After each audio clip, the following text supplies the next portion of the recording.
time ago, before the age of man, there were other creatures here roaming the land. They were bigger than us and ate a whole lot more.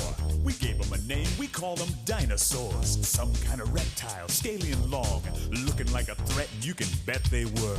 Dinosaurs, Millions of dinosaurs. How did it feel to be real big?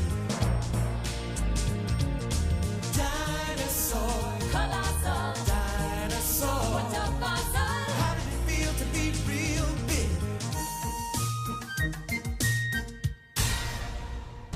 They had weird-shaped heads, powerful jaws, beaks and horns, and dangerous claws. The feet of the Struthiomimus was strong, and he could cover some ground, cause his legs were long. The hadrosaur had a duck-like beak with short little arms and probably ate leaves. Dinosaurs, Lots of leaves. dinosaurs.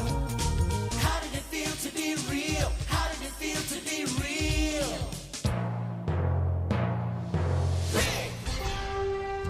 Tyrannosaurus Rex, he was mighty and mean. Now he plays it up big on the movie screen. He had plenty of razor-sharp teeth for eating meat. Lots of meat.